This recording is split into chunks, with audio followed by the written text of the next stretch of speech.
What happens when the person who carries hope for everyone finally breaks? Well, Estelle Bright spends the entire game being that person. You know, the one who shows up, who believes things will work out, who moves forward even when the path isn't clear. She's a bracer in training, kind of like a mercenary for hire for those who don't know. She travels across the borough, helping strangers, solving problems, and staying bright despite, that being her last name, even when things get messy. And then the floor drops. And what she does next, most people wouldn't have the guts. Joshua, who was her partner in and her adopted brother, the person she's been beside the whole time, leaves. He's been hiding something the entire journey.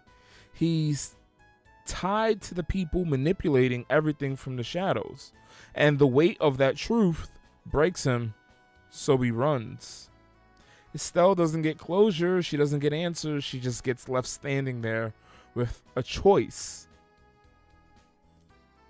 Here's where most stories get it wrong about Hope, in my opinion.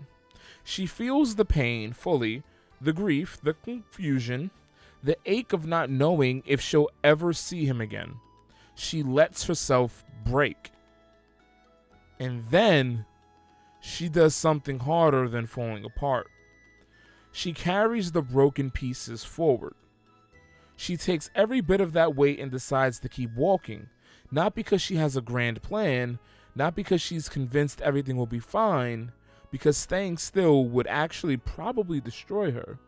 And to be honest, that's what hope actually costs. You have to keep moving when your legs are shaking. You have to choose the path when you can't see where it ends. And let's be real, you probably done this yourself. You've been the steady one, the friend who listens, the sibling who holds it together, the person who keeps everyone else from drowning. But then, this is life, so something cracks in your world, right? And you realize you never learned how to hold your own weight the same way you hold everyone else's.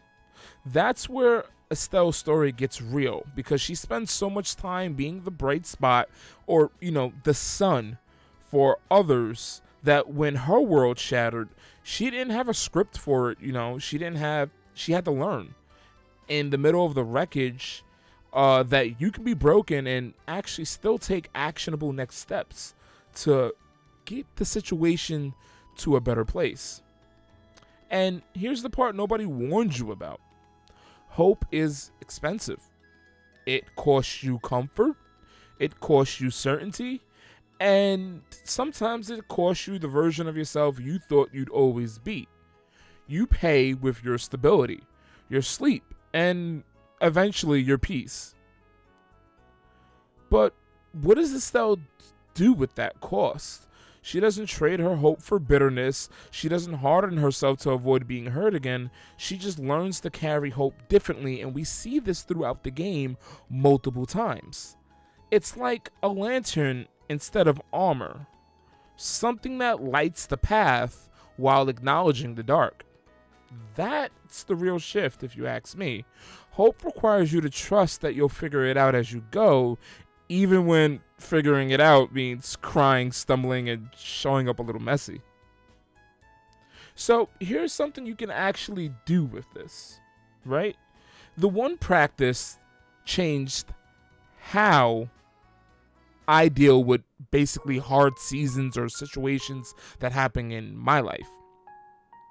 What I want you to do this week, try to name the one thing you're carrying that you haven't let yourself feel yet. Don't try to fix it. Don't try to solve it. Just put a name to it. Maybe it's disappointment that somebody didn't show up the way you needed. Maybe it's some of the fear that you won't figure something out in time, or maybe it's even grief you've been sidestepping because there's so much else going on in your life. And this is the reason why it matters more than you think. And I need you to write it down, say it out loud to yourself, and let it exist for a minute without rushing to make it better. Because You can't carry hope while pretending you're not in pain.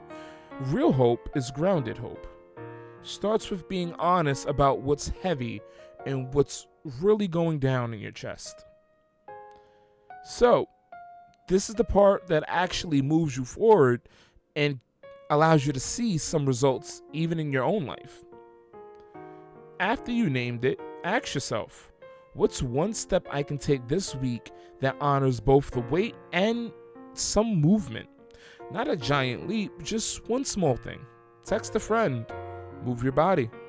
Let yourself rest without guilt. Show up to the thing that you're even scared to look at.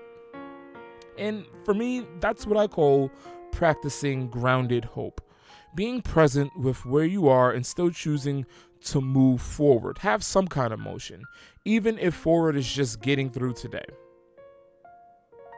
In closing, or in short, Estelle keeps being hopeful after Joshua leaves. She learns that hope includes the breaking and the getting back up. So here's my question for you. What's the one thing you need to let yourself feel that you can keep moving? Drop it in the comments and let's talk about it. Thanks again for watching and have a great day.